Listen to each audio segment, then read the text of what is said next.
Welcome to Andy Staples on 3. It is the quarterback extravaganza. Jesse Simonton will be joining us very shortly to talk about quarterbacks in the 2024 season because we really don't know much about this position. It is not like last year when there were established stars coming into the season. There are a couple stars, but there are no superstars. There is no returning Heisman Trophy winner like Caleb Williams. There's none of that. So we got to break down this position, and it stems from a question from our friend Nathan, who always asks such good questions on Dear Andy Days, who wanted to know if we could handicap all the quarterback competitions out there. And Jesse and I got to talking about it. We realized there's not a lot of open competitions. It's actually a lot of teams took transfers, and it's presumed that the transfer is going to start. So we figured we'd get you up to speed on who's where, who we think is going to have a big year in their new system, who we think could be the best quarterbacks in the country, returning or transfer. And we're just going to talk QBs all day. It's tremendous. Plus, later in the show, Justin Hopkins from ScoopDuck will take us on a deep dive into Oregon's schedule because Oregon, 10.5 win total at FanDuel. That is tied for the most in the country. That's a lot of pressure. They and Ohio State essentially co-favorites in the Big Ten. So we will talk about that later in the show as well. Little news to break down.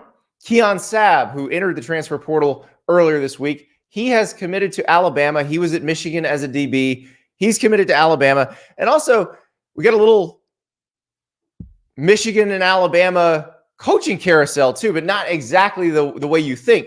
Michigan took Brian Jean Mary, the linebackers coach from Tennessee. Tennessee took Alabama's linebackers coach, William Inge. Alabama hires Christian Robinson. So because Michigan hired a linebackers coach, Alabama ended up having to hire a linebackers coach. Michigan also has a transfer that lands at Alabama because everything is connected.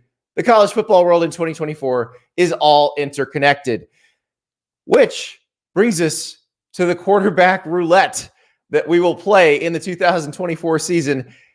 And our friend Jesse Simonton from On 3. What's up, Jesse?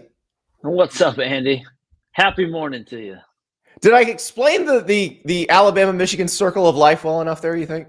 Yeah. I mean, I think you're pretty spot on. It seems to be all interconnected these days. They are kind of the nexus of the college football universe. Yeah, it's like they play in the Rose Bowl. It's the last game for Nick Saban. It's the next to last game for Jim Harbaugh. And then now maybe they're connected forever. Maybe they're just fused. If some of these quarterbacks wind up moving between those schools that we end up talking about, that would be even better. But I don't think we got to worry about that right now. We will talk about Michigan's quarterback situation in a little bit. But right now, I want to pose a question to you because we had a segment that people loved before the season last year, and it gave us some entertainment throughout the season. We had a quarterback draft, you and I. And basically, you had the first pick, so you picked, then I picked, and we ended up picking 10 quarterbacks apiece. And our friend @CornWit on Twitter kept score all season. I won because I somehow landed Jaden Daniels in like round 6.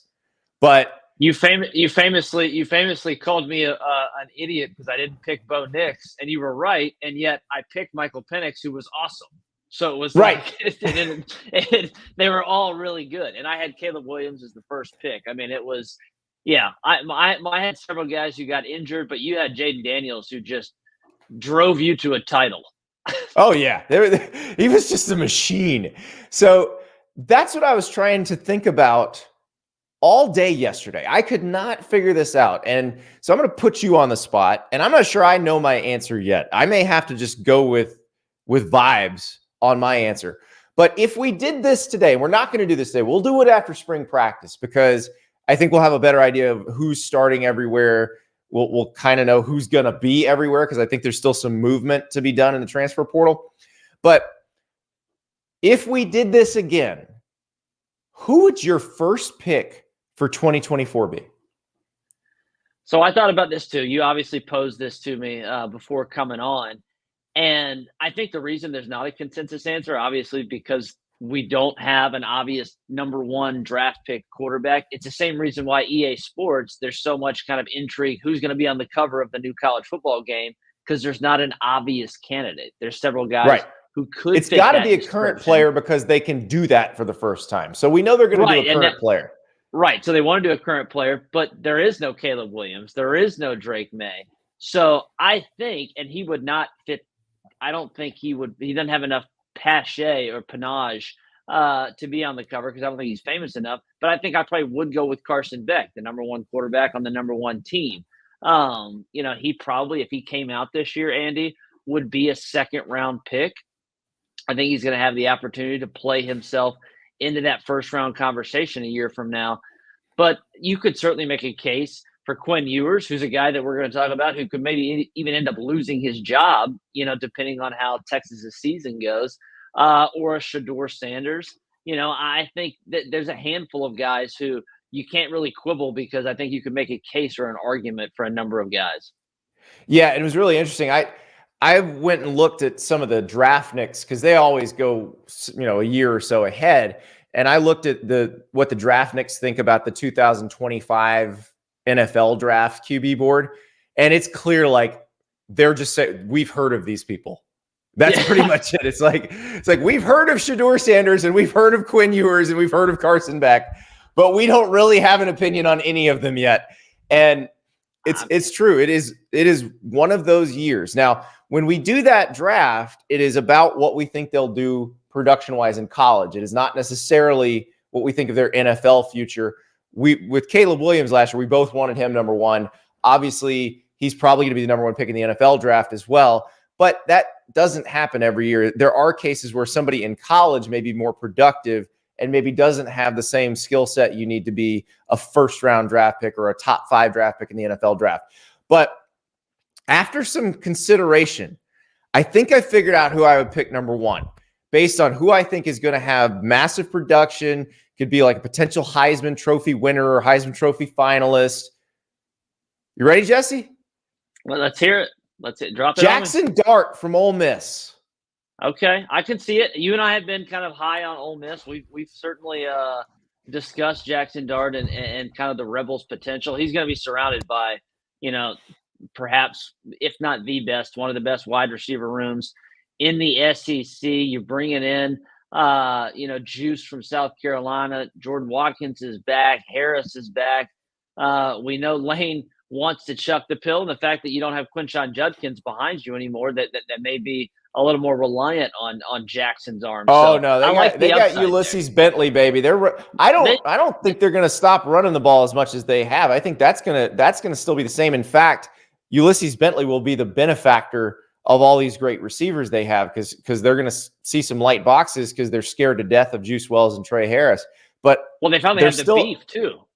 The offensive line, they've got you bring in two guys from you bring in two guys from Washington, you bring in Diego Pounds from North Carolina. I mean, there's a lot to like there. I mean, I'll give you a wild card. He certainly would not be, I don't think, anyone's first choice, but if you're talking about upside potential, probably not going to put up the craziest numbers, so maybe not number one pick style. But in terms of, if you're talking about NFL, what if Riley Leonard just hits at Notre Dame? It didn't work out for Sam Hartman, but Riley Leonard has more of that pro potential. What if he just what if in Mike Denbrock's system it just clicks? Right. And remember, Mike Denbrock was the OC with Jaden Daniels the last 2 years at LSU. And, we saw Riley Leonard and Kevin John's offense at Duke. And when he was on the field, they were a different team. So you put him at Notre Dame with better players around him, definitely a better offensive line, some very good young backs. Their receivers have to show that they can do the job. That's Notre Dame's question mark there, and has been for the last couple of years. If they can develop a decent receiving core, Riley Leonard is one that could have a big year. I'll throw another one out there. This is what I teased yesterday, Jesse, another guy who I think could have a really big year this year, and it's the guy Riley Leonard plays in week 1. Connor Wigman at Texas A&M. Remember, he got hurt very early last season. He was looking great at that point. And you thought, okay, he's going to save everybody's jobs. He gets hurt. It doesn't look as good with Max Johnson running it. And now Jimbo Fisher's out. Bobby Petrino's at Arkansas. But Connor Wigman's back. They had the opportunity to look at transfer quarterbacks, but Mike Elko, who was around at Texas A&M when Connor Wigman was being recruited, was like, nah, I like our guy. And he's with Colin Klein, who's kind of like a rising star. An offensive coordinator, has done a lot of, done great work with Will Howard and the guys at Kansas State. I like that pick. I mean, it's interesting. Texas A&M, I think, we'll talk about this throughout the offseason. I have a piece coming out at On3 today looking at who is, potential candidates for the number 3 team in the SEC. Georgia and Texas have kind of separated themselves both from a win total and metrics perspective. But you look at like Bill Conley's returning production, A&M is first in the SEC. You look at, his first initial SP plus rankings, Texas A&M's ranked 13th. I mean, the Aggies are set up, especially if Connor Wegman hits at quarterback, to, I think, make some real noise in Elko's first season. So not a bad pick at all. So Louisville Bubs in the chat with a great question. Thoughts on Tyler Shook at Louisville with Brom? This is a really interesting one. So for those who don't know Tyler Shook, he was an Oregon recruit originally. He went to Oregon, looked like he could be a potential starter there, but he had some injuries, and obviously their quarterback situation, it didn't work out with him there. He goes to Texas Tech. He is the starter, but he keeps getting hurt. And I still wonder what it would be like if he could be healthy for an entire season, because he has the size, he has the arm, the speed, all the tools, and he's with Jeff Brom now. So the question I ask for Tyler Shook is, could he be this year's Michael Penix Jr. from 2022 when he finally had a healthy season? It was his first year with Kalen DeBoer in Washington. He'd had all the injuries in Indiana, but all of a sudden he blossoms because he's healthy for once, and he's working with a quarterback guru who can help him along. That could be Tyler Shook this year. It could be, and Jeff Brom has done a really nice job using the transfer portal to kind of continue to supplement Louisville's roster with more and more receiver help. Shook's on that medical school, timeline. Yeah, exactly. I think he's been in college for about 7-8 years now. So if not now, when, I guess. But yeah, I mean that's an intriguing one, and he's one of many transfers, who I don't know, we can't say that they've been guaranteed the job, but they are moving to a new school where they are the presumed starter.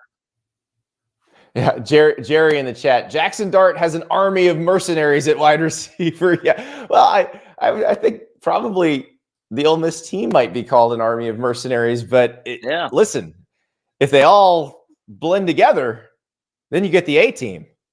So there's nothing wrong with that.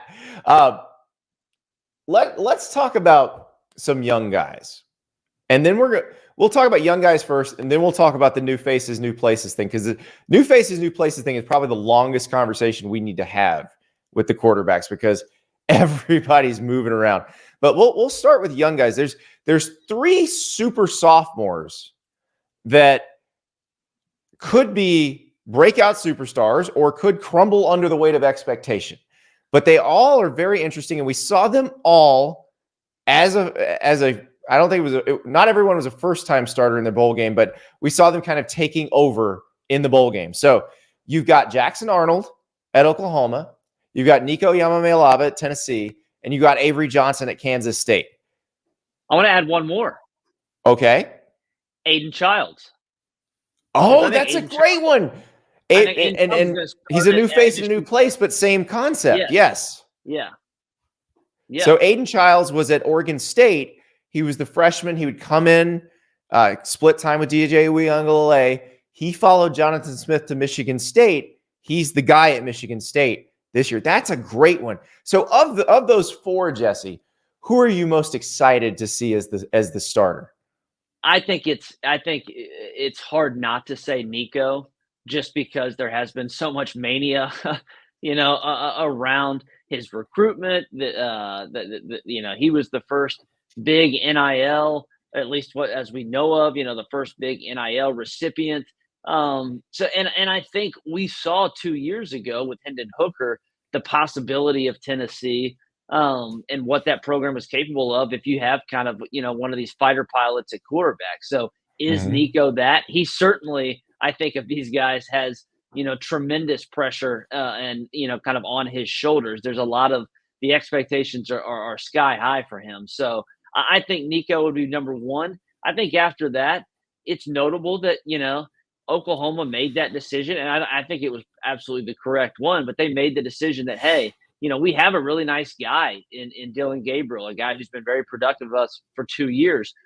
But let's hand the keys to someone that maybe has even higher upside, that that engine revs just a little bit louder, a little bit faster. And that's, what 5-star Jackson Arnold could provide. Will he? I don't know. We kind of saw, the ups and downs in his first start in that bowl game, but that would be probably my 1-2. So Jackson Arnold and Avery Johnson are really interesting cases because the guys that they supplant, Dillon Gabriel, who's now at Oregon from Oklahoma, Will Howard, who's now at Ohio State from K-State, may be facing off for the Big Ten title, maybe in the playoff, trying to win a national title. But both of them are where they are because their current school went with the young guy.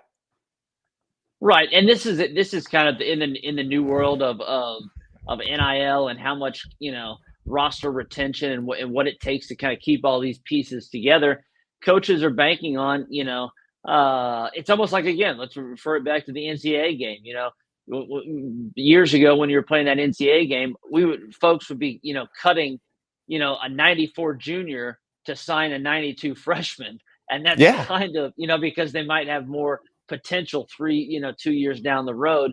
And that's kind of a similar situation of these coaches are saying, hey, all right, Avery Johnson, Jackson Arnold, they have multiple years of eligibility remaining. If we bench them, Arch Manning is kind of the exception to this rule because he is willing to wait. Most of these other guys are not willing to sit for multiple seasons, and so they're having to kind of move on from some veterans to kind of bank on that upside. And Avery Johnson, I'm telling you, if you've not seen him play yet, this guy is electric when he's running the ball, but he's also got a good arm, right? And we need to see more of the arm because that's not really what they've asked him to do yet. But in that offense where he is going to be asked to run quite a bit, I'm telling you, like the Lamar Jackson comparison is a little premature, but I don't think we've seen a quarterback with a decent arm that's been this fast since Lamar Jackson. Yeah, but I mean, how can you turn down an awesome cross-racial comparison, though? I love it. Yeah, nobody ever does those, but yeah, listen. This dude is lightning fast. So that's the thing I want to see is can he develop? Because I remember Lamar played in a bowl game against Texas A&M his freshman year. Now he had played kind of like Avery Johnson, maybe a little more than Avery Johnson did toward the end of his freshman season. So you had a little better idea of what he was going to be. But that bowl game was kind of a coming out party for Lamar, and you knew, oh boy, this is going to be special going into the 2016 season, his sophomore year when he won the Heisman. But Avery Johnson, in terms of ceiling, I'm very excited about him. I think I agree with you on Nico as far as that group goes, though, because one thing with Tennessee's offense that didn't seem to click with Joe Milton is he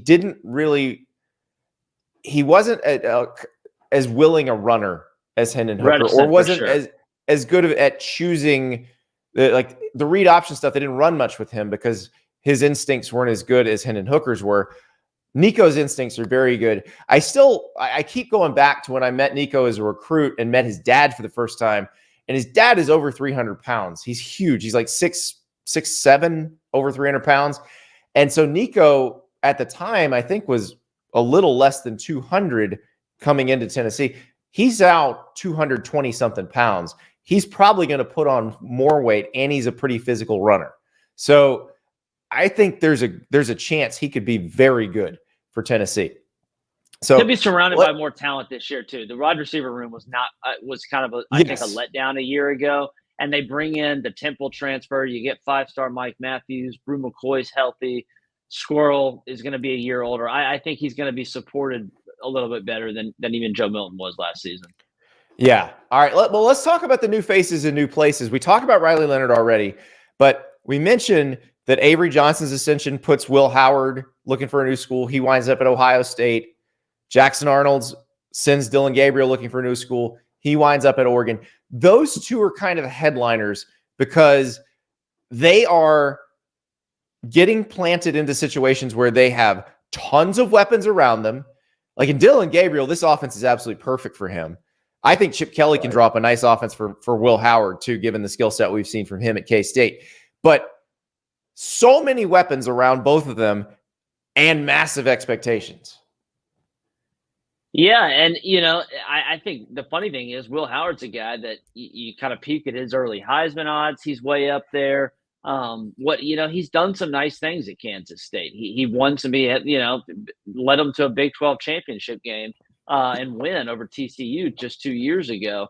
The funny thing is, Andy, I think you could absolutely, make a case and argument that by the end of the season, he may not even be Ohio State's starter. That quarterback room is super loaded, and you bring in Julian Sayin, you got another 5-star in Aaron Nolan. You still have Klein Holtz and Devin Brown. I don't think all those guys are going to be around post. Oh, there's two of them are gone after spring practice, I would imagine. But there's a case that, hey, if Howard's not getting it done, because last year I think you could make the case that Cal McCord was kind of what was holding the Buckeyes back, and so if he's not getting it done, he could be a new face in a new place who's then maybe ceding the ball or his starting hand to someone else. And I think that's the case in a number of different places. I don't think that's what's going to happen to Dillon Gabriel at Oregon, but it could. They also signed Dante Moore, as a little insurance there. So it's at least on the table, which is, again, it just makes this whole deal fascinating because we're talking about two of the four, probably two of the four best teams in the country. Certainly so when we were talking about FanDuel odds. You mentioned that Oregon's 10.5. Mm-hmm. There's 4 teams in the country that have that. It's Georgia, Texas, Oregon, and Ohio State. So we talked about Tyler Shook, and I'm excited about him if he can stay healthy in that offense. Jeff Brom, by the way, he may be the next master of the transfer portal. Like, we may be adding him to the Mount Rushmore alongside Mike Norvell and Lane Kiffin in terms of guys who just do the portal really well and can rebuild a roster quickly because they've added a lot of talent at Louisville. And so I think Shook can do very well if he stays healthy. Who are some of the other guys that you are excited to see in their new spot? Well, I'm going to start with someone that you just recently sat down with, and that's DJU. And I don't know if it's so much as excitement as it's just intrigue. What is it going to be like, with his return to the ACC? How is he going to fit in that Mike Norvell offense? Part of the narrative and storyline around DJ has been his reticence. You're talking about Joe Milton, but it's been his reticence to really want to kind of lean into that physical run game, to be involved in that, to kind of be willing to kind of take some of those shots and being a willing runner. That was not his game really at Oregon State this last season. He really backed off of that. That has been a principle of the Mike Norvell offense, though. That was, one of the elements that made Jordan Travis so successful. So do they lean into that? Is DJ more willing to be a runner? I don't know. So I'm fascinated to see how it plays out. The Seminoles are certainly trying to reload after their awesome 2023 season. He'll be surrounded by a lot of good players, again, facing off against Clemson. You guys certainly had an interesting conversation. That's one that I think in particular that I'm really curious to see how it's all going to unfold. Yeah, I am too. And especially like they go at SMU and then Clemson. So we'll see DJU versus Preston Stone, DJU versus Cade Klubnik. And the Clemson one obviously is going to be just a strange scene with him. Then you've also got Cam Ward at Miami, who Cam was, remember, Incarnate Word, then Washington State.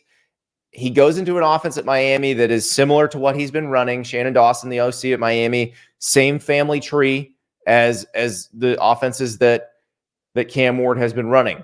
So that should be an easy transition for him. But let me throw this at you. Who has the better year? Cam Ward at Miami or former Miami quarterback Tyler Van Dyke at Wisconsin? I'm going Cam Ward. I think that that Miami, they got Restrepo. They have some other really nice receivers. I think, he turned down the NFL. You skipped one little thing in the Cam Ward storyline there. He briefly he was going to go to the NFL and then change his mind. Was going to go to the NFL, and then I think he got wind of maybe both his draft stock and both what his earning potential could be in the NIL space, and so he's at Miami. We'll see with Tyler Van Dyke now.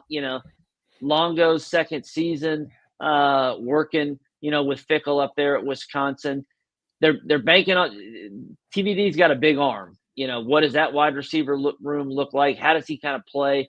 Now he's actually, I think, leveling up in competition going to the Big Ten for sure. So I would bet on Cam Ward and kind of, his ability to put up some really big numbers for the Hurricanes this next season. Yeah, the Wisconsin offense, though, I was encouraged because they did run the ball well down the stretch last season.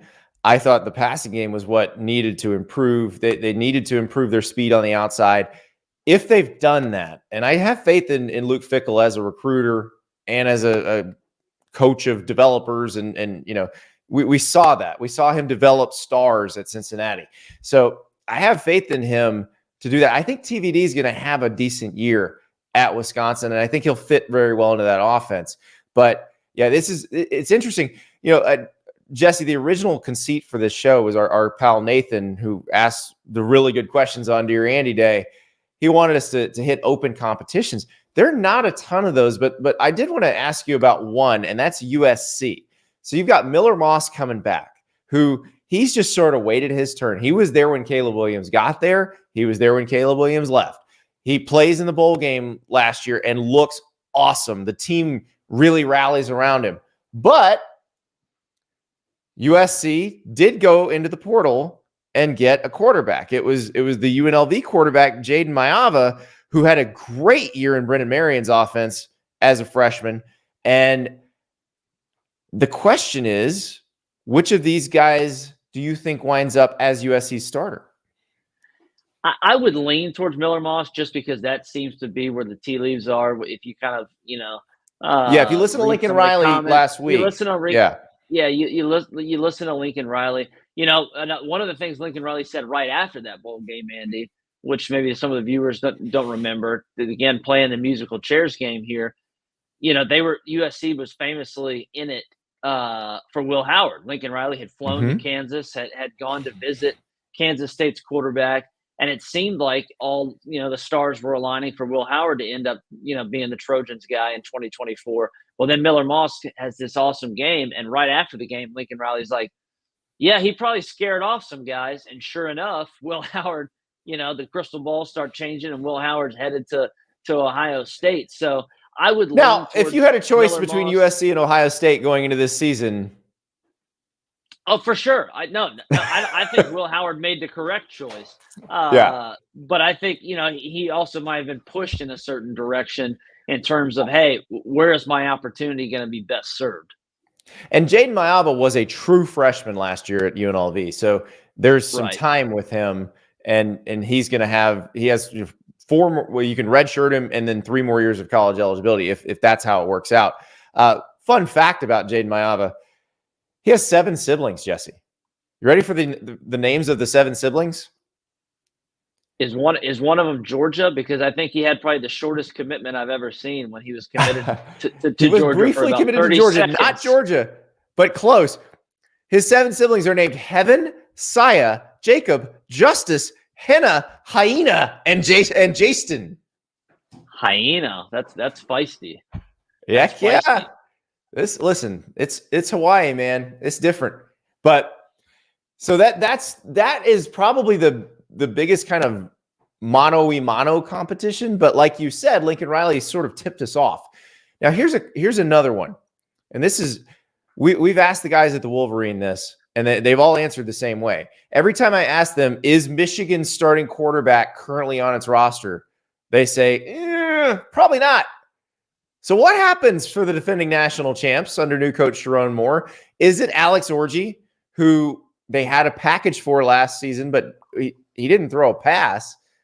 Or do they go into the portal and try to grab somebody with some more experience? Yeah, or is it the freshman Jalen Davis, who is a blue chip guy, French 4-star? I don't know. You and I kind of talked about this last night.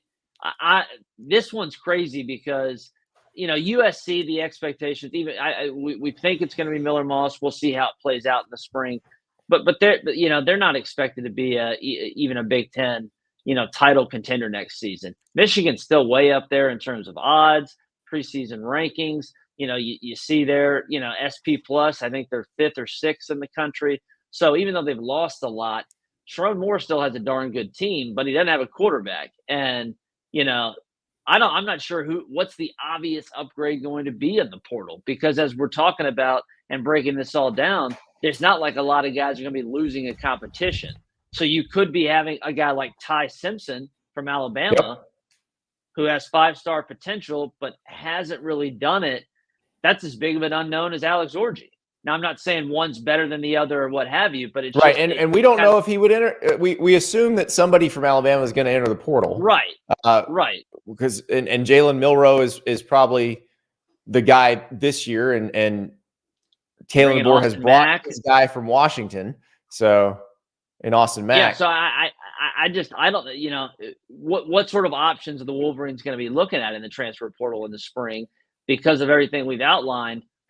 I think it's going to come with probably as many unknowns as what's currently on their roster. That's not to say it wouldn't be an upgrade or it could be a potential downgrade. It just speaks to the fact that Michigan's in a pretty precarious position because they don't have an obvious, successor to J.J. McCarthy. Right. And Penn State's going to be good. Ohio State's going to be very good. Oregon is going to be good. I think Washington under Jed Fish is still going to be pretty good. Like Michigan, the road is not easy. And Michigan didn't get a real favorable draw in the Big Ten schedule. Coming to town. Yeah, it's a tough schedule for Michigan. I think Ohio State got a little easier draw. But I am curious about some of these other situations where we're not sure the starters on the roster. Auburn is the one that really sticks out, which I felt this is the way it was last year. They did not have Peyton Thorne yet this time last year. They got him after spring practice, after he and Keon Coleman hit the portal following Michigan State spring practice. So in this case, it felt like there was a big vote of confidence from Hugh Freeze toward Peyton Thorne between the end of the regular season and the bowl game. And then after the bowl game, it's like, oh God, no, we gotta reevaluate this entirely. So how does this work? Because it does seem like they're going to have to go get somebody, but they can't get anybody from the SEC because of that rule. So Auburn fans aren't going to like to hear this because they've already been in my mentions and gotten, mad at me. But I think Hugh has kind of, fumbled the bag on this. He's done a great job assembling all this talent around the quarterback position. They signed, this insane wide receiver class with multiple 5-stars. You flip Coleman from Texas A&M. You get Thompson, another in-state guy. And yet, who the heck's going to throw him the ball? I mean, it's hard to be confident in Peyton Thorne. Robbie Ashford's now at South Carolina.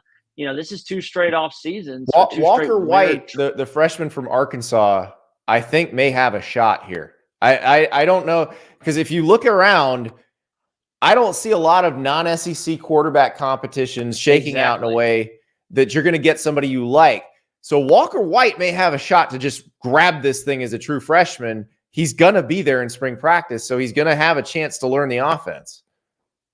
Yeah, and again, they may have to roll that way because if you've kind of, I think we know what Peyton Thorne is as a quarterback at this point. So do they decide that that's stable enough for them to roll into the season, or do they go with one of the 2 young guys on the roster and say, hey, we'll take some lumps, but we see that growth potential? Yeah, that one's a big mystery. Now, elsewhere in the SEC, we know who the starting quarterback is at this place. Massive expectations in their first year in the SEC, but they also have a backup with a very famous last name who, by all accounts, is real good in practice. Talking about Texas, of course. Now, Quinn Ewers is the guy. The question, and you brought this comparison up when we were texting back and forth about this thing the other day. Do you have a Jalen Hurts Tua situation going into this season at Texas? We're going to find out, Andy. I think we're going to find out. That the first game, if Texas loses a game, Sark just got rewarded with a huge extension. First 10-win season. Now he's a $10 million coach.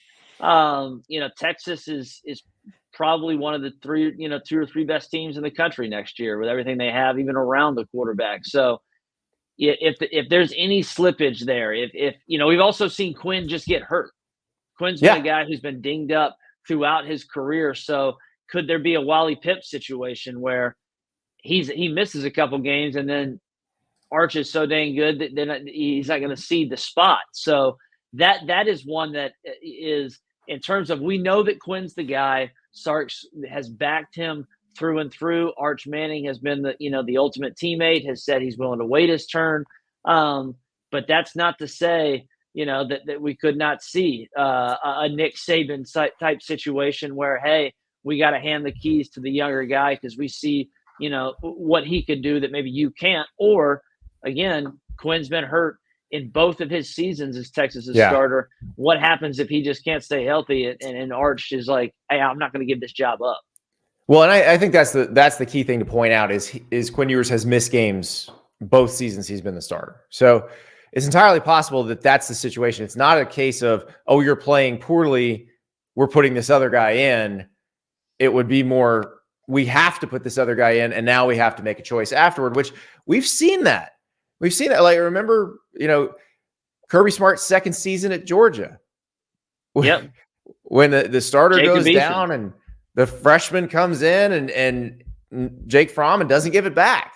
So that's happened before. But that's the situation where I think you could see that, and I don't know that they drop off much if that happens. I think they're probably just as good either way.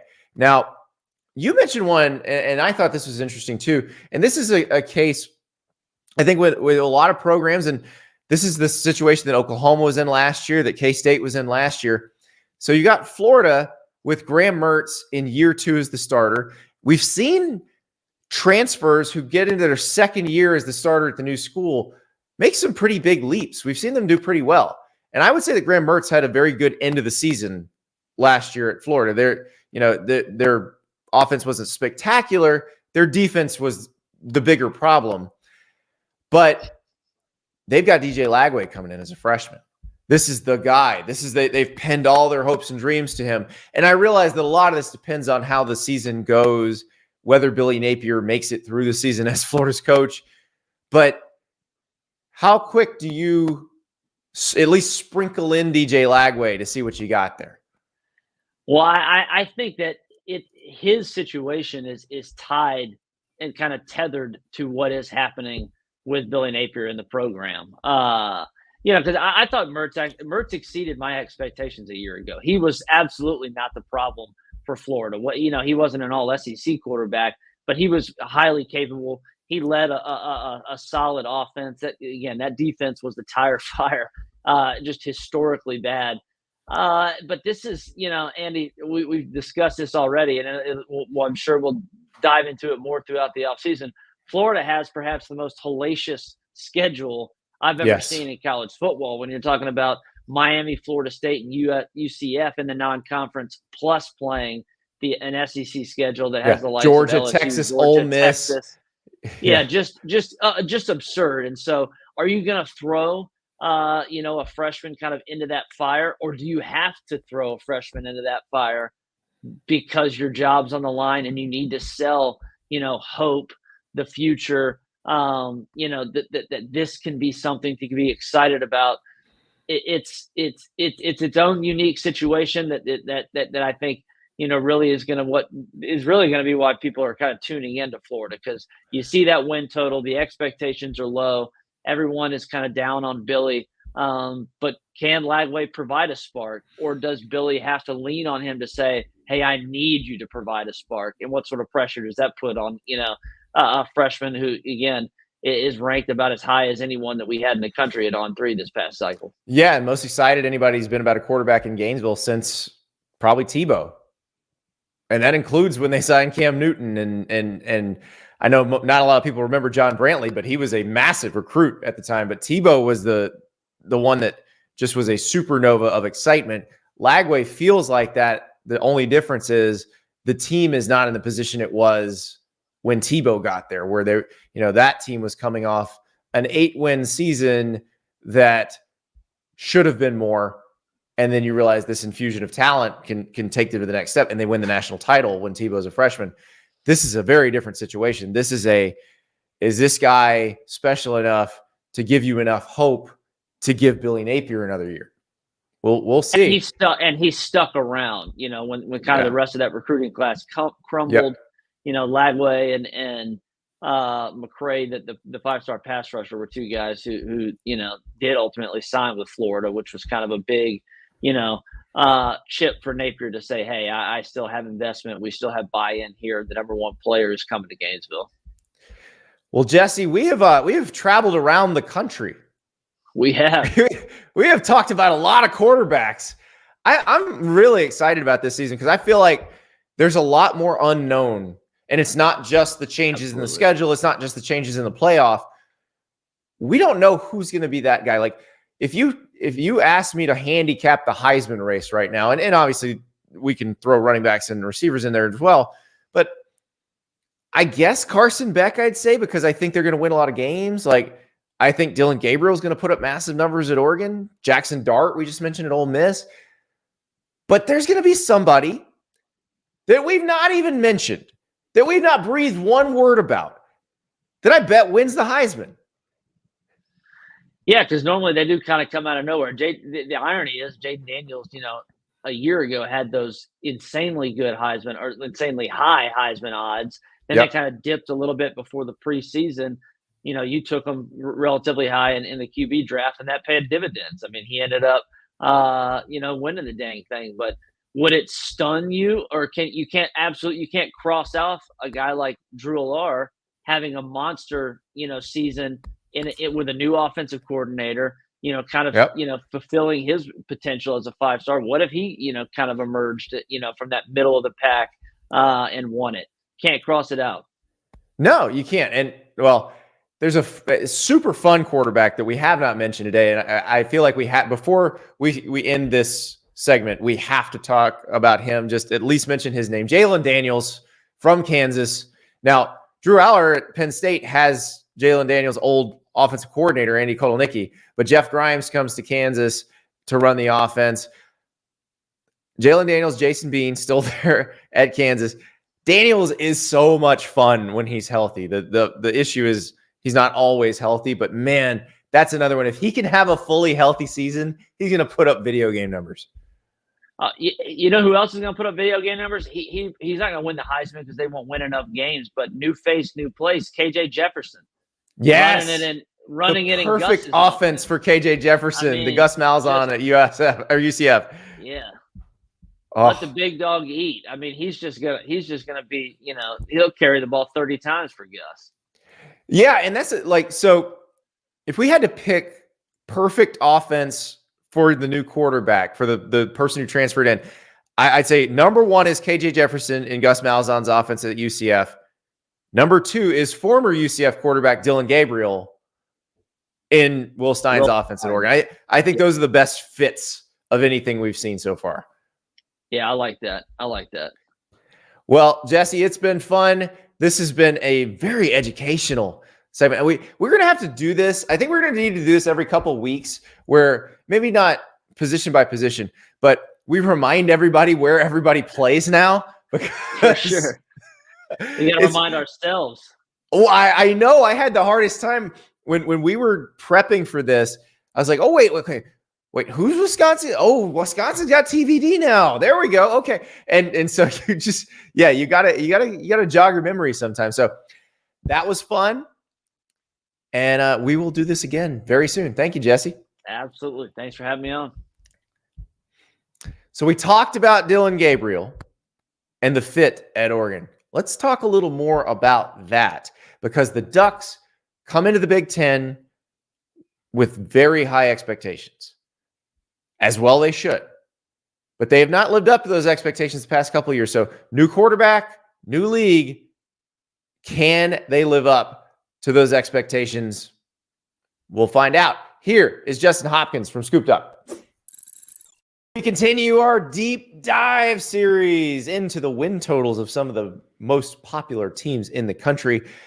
Justin Hopkins of ScoopDuck joins us to talk the Oregon Ducks, who are in a very select club right now. 4 teams have a 10.5 win total at FanDuel. This is the highest in the country. Oregon's one of them. J-Hop, the others are Georgia, Ohio State, and Texas. So I believe that firmly plants Oregon in the expected to compete for the national title zone. Do you think the Ducks are ready to feel that way? Well, that's certainly some good company to be in. And, I know we'll talk about it, but that certainly makes October 12th, that Ohio State-Oregon game, very intriguing, of course, as we head into it. But, yeah, I do think that the roster's there. If we were still talking about the old Pac-12, I'd feel really good about Oregon. But obviously with things changing and them being a part of the Big Ten, they can compete. And I do think that, I know we'll talk about it, but you have to kind of look at Oregon and Ohio State being 2 of the favorites for the Big Ten early on. Yeah, I would say they are the favorites and they play each other. So it's going to be fun, because I think everybody's assuming, oh, Ohio State and Michigan will play and then there's no division, so they'll just play again the next week. I don't think we should assume that. I think Oregon and Penn State and maybe Washington might have a little something to say about that. So let's talk about Oregon's roster, though. The big move in the offseason is obviously Bo Nix has gone off to the NFL, but Dillon Gabriel comes in from Oklahoma, and that was a situation where Oklahoma had to decide one more year of Dillon Gabriel, or do we start the Jackson Arnold era? They went with the younger guy, and now Dillon Gabriel is in Eugene. Yeah, it feels, and it's really dangerous to say this because of how good and how efficient Bo Nix was last year, but it really feels plug and play if you're Oregon. I think Will Stein has shown that he has no problem kind of adapting his offense to the strengths of his current quarterback, whether that be Bo Nix, Dillon Gabriel, whatever the case calls there.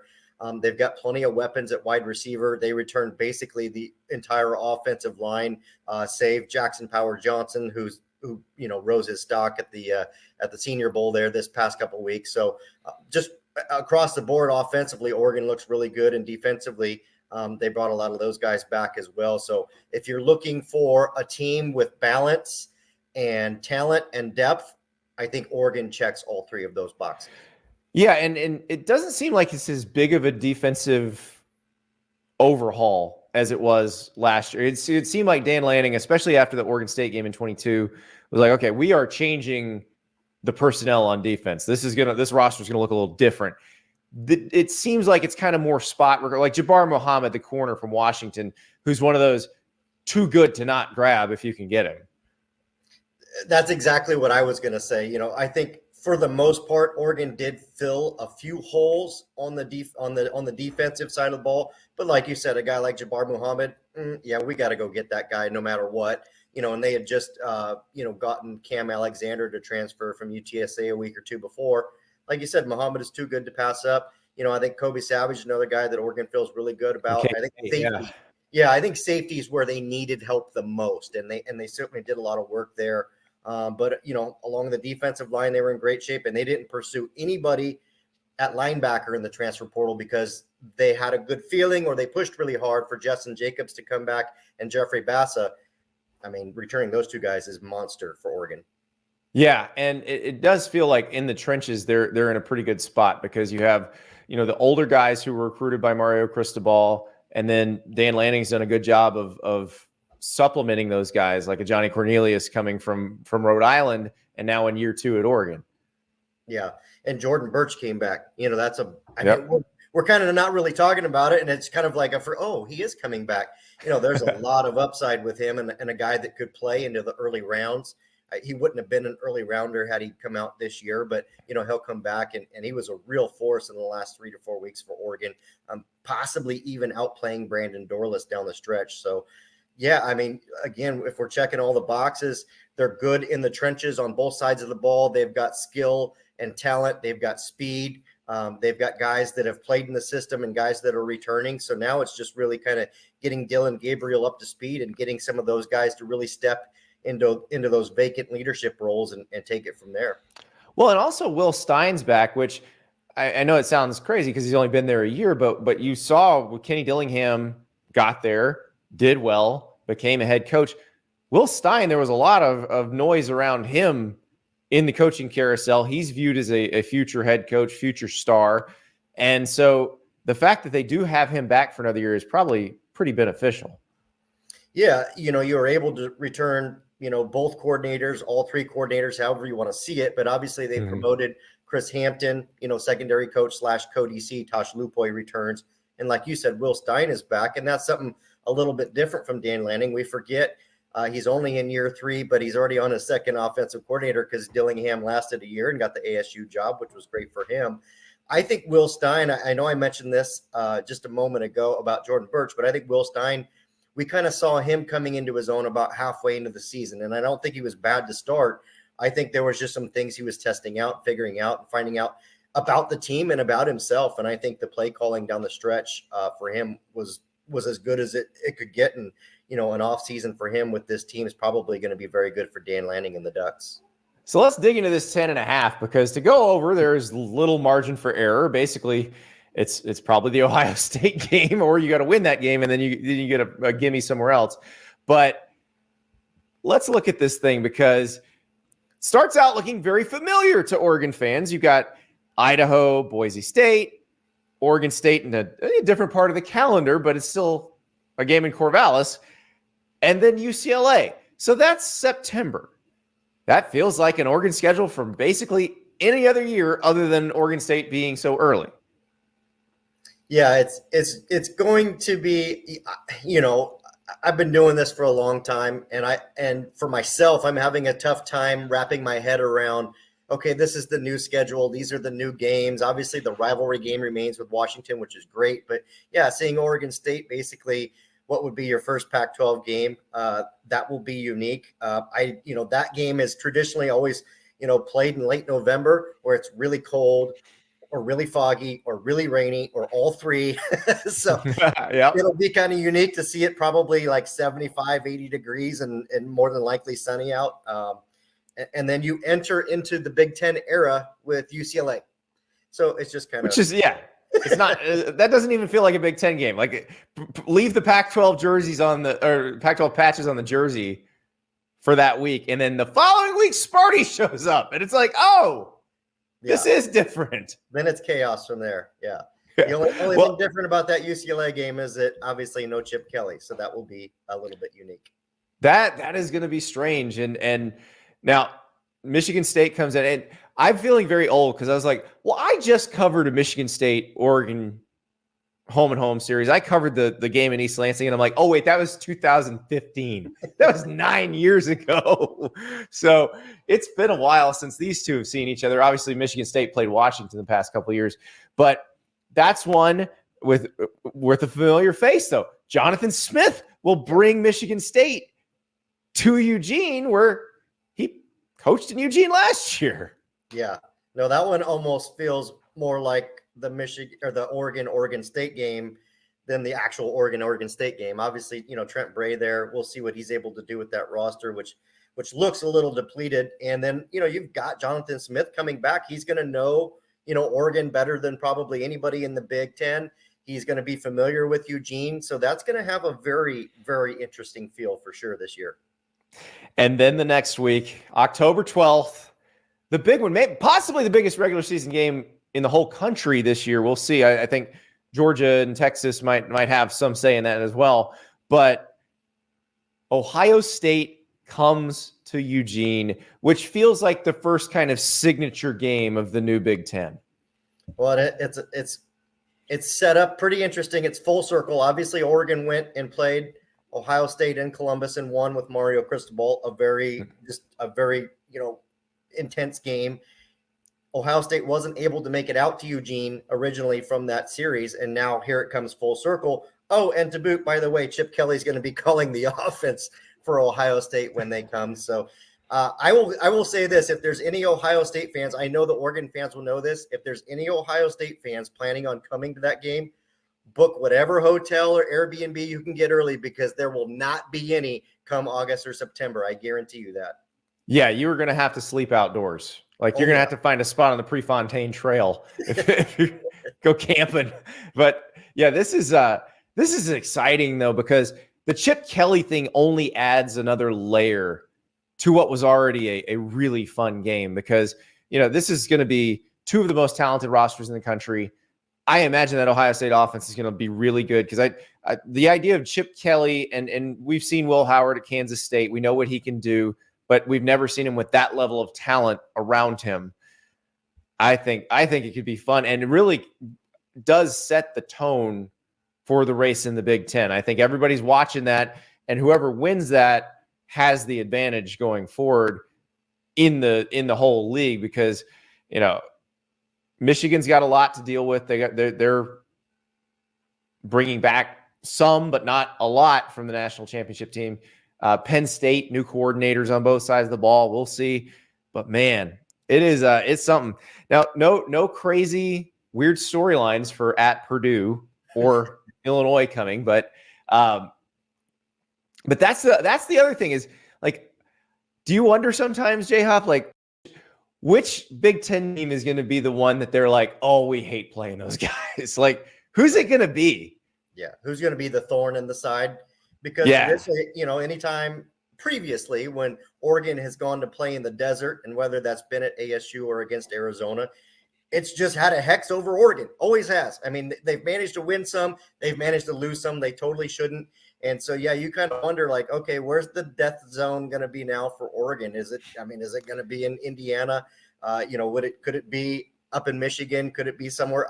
It's just, Rutgers could catch you. I think there's one, and I know we'll get to it, but there's one on this list that kind of has me a bit worried, and I guess we'll. Oh, I think I know which one it is. But first, let's go to Ann Arbor.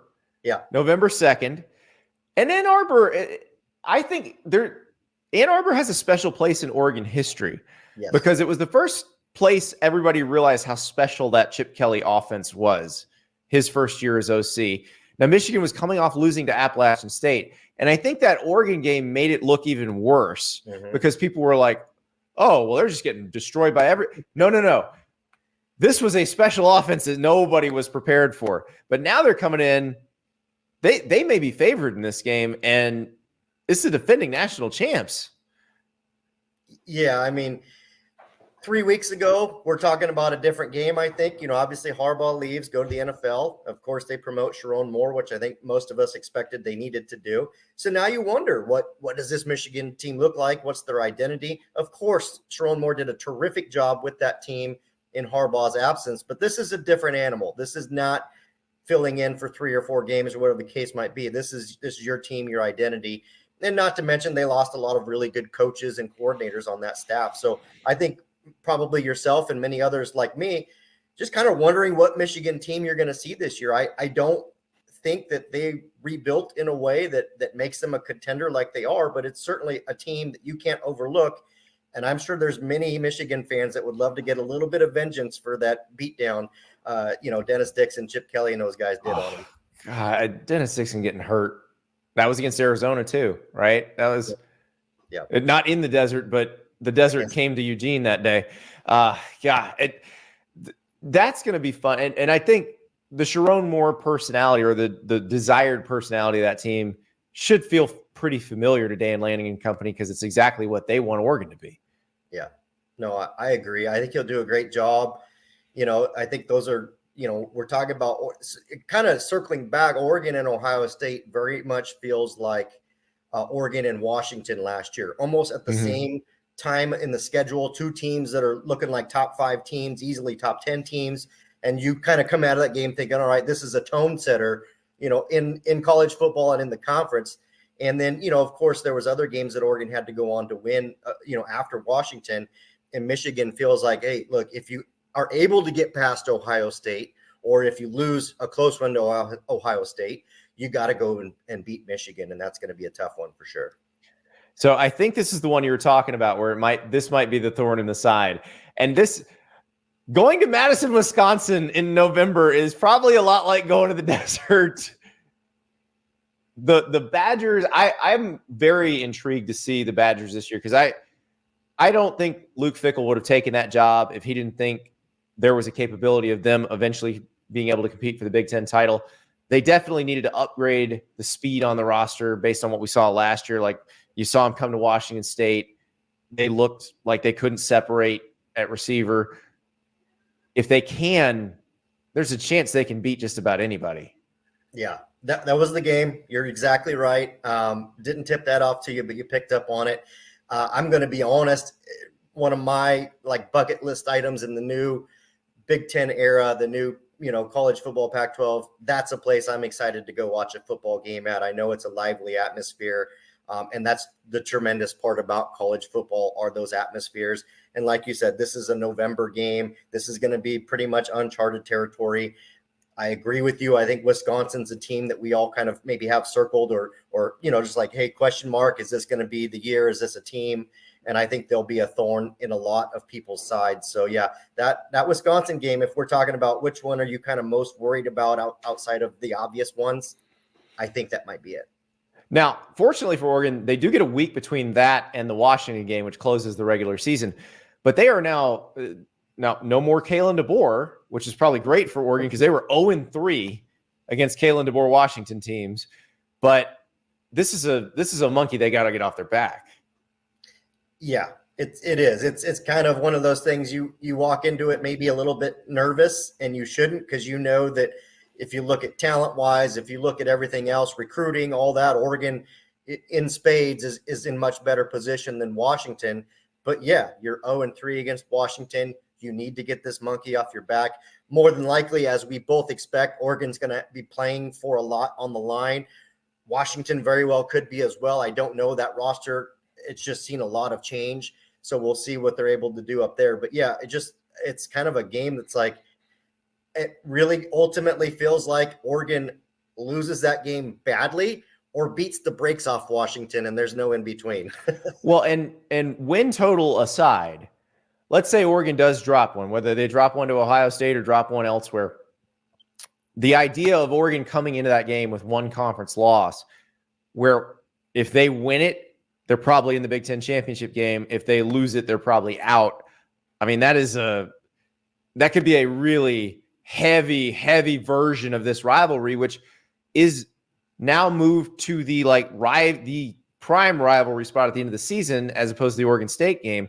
So now I want to ask you, J-Hop, Oregon State fans will have their own opinions on this, but Oregon fans, do they like that Washington looks like the primary rival now as opposed to Oregon State?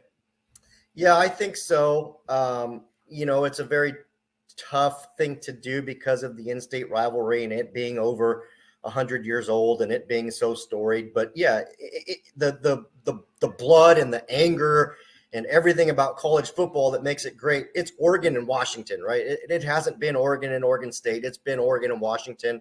And I love the fact that Oregon and Oregon State were able to figure out a way to continue making that game happen. No, it doesn't carry the same end of season kind of weight that it has, but Washington should be there, especially now that they are in the same conference with Oregon.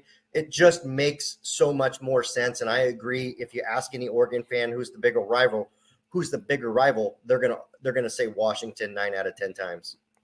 Well, it is pressure on because the expectations are there, and this is Dan Lanning's been building to this. This is what he wanted, but now he's got it.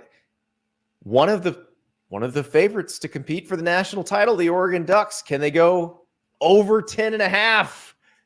It will not be easy. Thank you, J-Hop. No problem. Thanks, Andy.